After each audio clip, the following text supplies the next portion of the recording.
হ্যাঁ, আজকে আমরা এসেছি হলো আপনার প্রায় 9টা অ্যাপ্লিকেশন গত কিছুদিন আগে আমাদের কাছে পড়েছিল।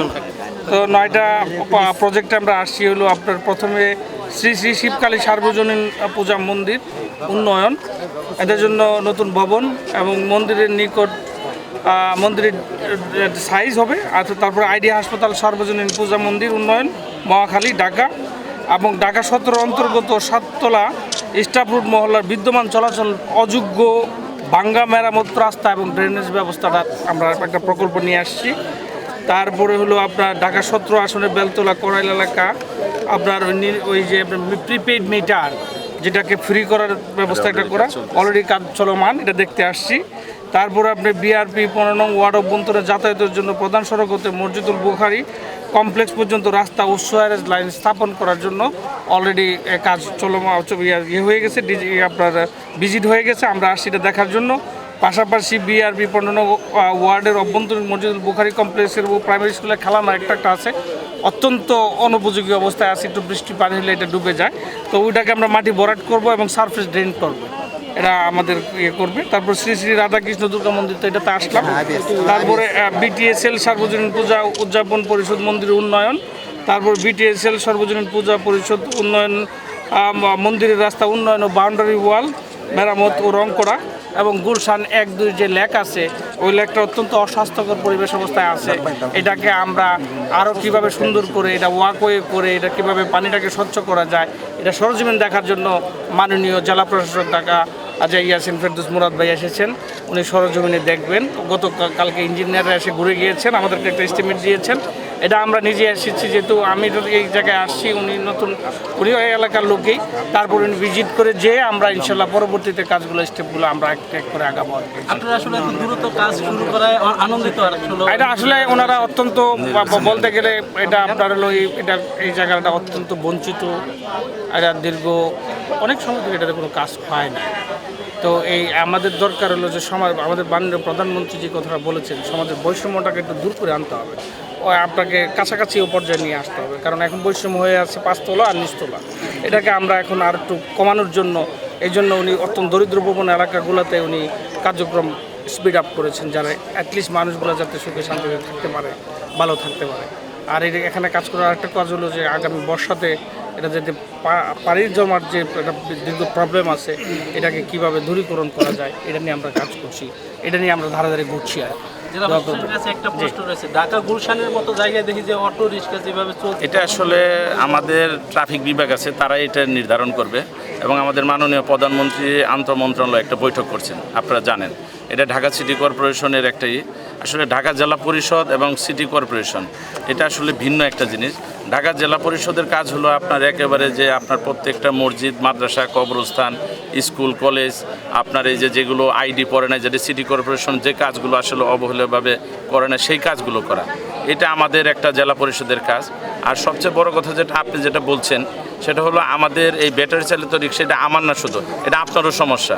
অতএব এটা আমরা মানসিকভাবে আসলে প্রস্তুত হই আমরা কিভাবে এই সমাজকে বিনির্মাণ করতে পারি। প্রত্যেকেরই একটা এইখানে আপনার একটা সুযোগ আছে যে যার যার জায়গায় থেকে আমরা কাজগুলো করতে পারি। আমাদের মাননীয় প্রধানমন্ত্রী সবসময় বলেন আমার একার পক্ষে কোনো কাজ করা সম্ভব নয়, আপনাদের সকলের সাহায্য সহযোগিতা দরকার।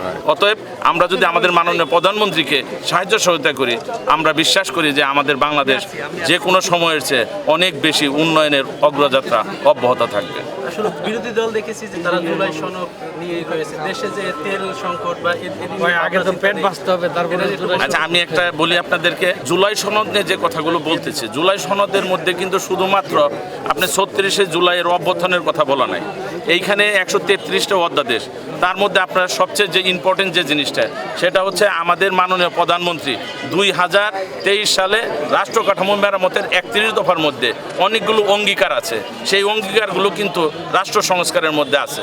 আমরা শুধু বলি রাষ্ট্র সংস্কার, কিন্তু আমাদের নেতা জনাব তারেক রহমান বাংলাদেশের যখন কেউ কোনোভাবে রাষ্ট্র সংস্কারের কথা বলে নাই, যখন কোনো সংস্কারের কথা বলে নাই, তখন কিন্তু আমাদের দল বাংলাদেশ জাতীয়তাবাদী দল বিএনপি ভারপ্রাপ্ত চেয়ারম্যান ছিলেন তৎকালীন তৎকালীন সময়ে আপনার গুবিবাগ খেলার মাঠে আপনার প্রথম রাষ্ট্র কাঠামো মেরামতের 31 দফা উত্থাপন করেছেন 27 দফার মাধ্যমে। তারপরে বিভিন্ন যারা রাজনৈতিক দল ছিল, যুগপৎ আন্দোলনের সাথে সম্পৃক্ত ছিল, তাদের সাথে আলোচনা করে আমরা রাষ্ট্র কাঠামো মেরামতের 31 দফা দিয়েছি।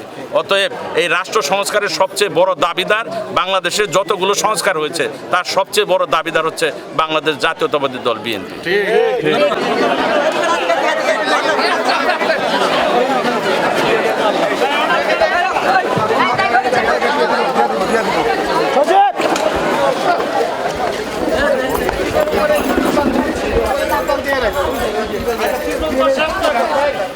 এখন তো তিরপল শেষ, আপনাদের জন্য নতুন ভবন নির্মাণ করা হবে। এখন নতুন ভবন কোথায় বানাবেন? আর্কিটেকচার ডিজাইন করেন, ডিজাইন করে ডিজাইনটা জমা দেন। ঠিক আছে? তাহলে মাননীয় জেলা প্রশাসকের জন্য সবচেয়ে সোজা হয়ে যাবে। আপনাদের ডিজাইন, আর্কিটেকচারাল ডিজাইনটা যদি জমা দেন, এটা খুব দ্রুত এটা পাস হয়ে যাবে। নির্বাচন পরীক্ষা আগামী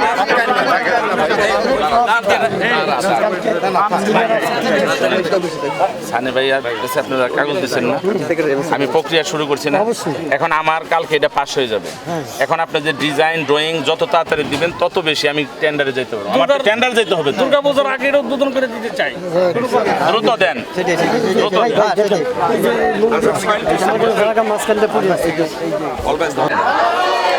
কোনো সমস্যা আছে?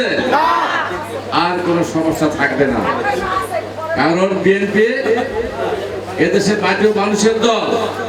বিএনপির আমাদের সবসময় সংখ্যালঘু সম্প্রদায় কি থাকে, ভালো থাকে। ইনশাল্লাহ আগামীতেও ভালো থাকবেন। আজকে কিন্তু এই যে 9টা প্রকল্প আব্দুর রহমান সানি ভাই আজকে 9টা প্রকল্প নিয়ে আসছে, 9টা প্রকল্প বাস্তবায়িত করার জন্য এবং আমাদের সার্বিক সহায়তা কে করতেছেন? আমাদের জেলা প্রশাসক নিজে এখানে উপস্থিত আছেন। আপনাদের কি হবে? আপনাদের যে নতুন একটা মন্দির হবে এবং তার পাশাপাশি রাস্তা এবং ড্রেন হবে। এবং আমি আশা করবো সানি ভাইয়ের কাছে এই যে লেকের কথা আজাদ ভাই বললো, লেকটা ইনশাল্লাহ বাস্তবায়ন হবে ইনশাল্লাহ। আমি একটা গল্প বলে শেষ করবো, সেটা হলো কি, একটা ছবি দিয়েছে, হিন্দি ছবি, ছবির নাম হচ্ছে নায়ক। ওই নায়ক যখন ক্ষমতায় আসে 24 ঘন্টার মধ্যে দেশের চেহারা পাল্টায় ফেলে। দেখছেন ছবিটা? দেখছেন আপনার? দেখছেন আপনি? তো আপনাদের ঢাকা 17 আসনে আমাদের মাননীয় চেয়ারম্যান, বাংলাদেশের প্রধানমন্ত্রী জনাব তারেক রহমান একজন উন্নয়নের নায়ক আমাদের দেশে। তার নাম কি? আব্দুর রহমান সানি ভাই। ওনার জন্য দোয়া করবেন। উনি যদি এইভাবে কাজ করে আগামী 6 মাসের ভিতরে ঢাকা 17 আসলে কোনো উন্নয়ন আর বাদ থাকবে না, তারপর কাজে থাকবে না। ঠিক আছে? সবার জন্য দোয়া করবেন, সব ভালো থাকবেন। আমরা সবসময় আপনাদের পাশে আছি, থাকবো ইনশাআল্লাহ।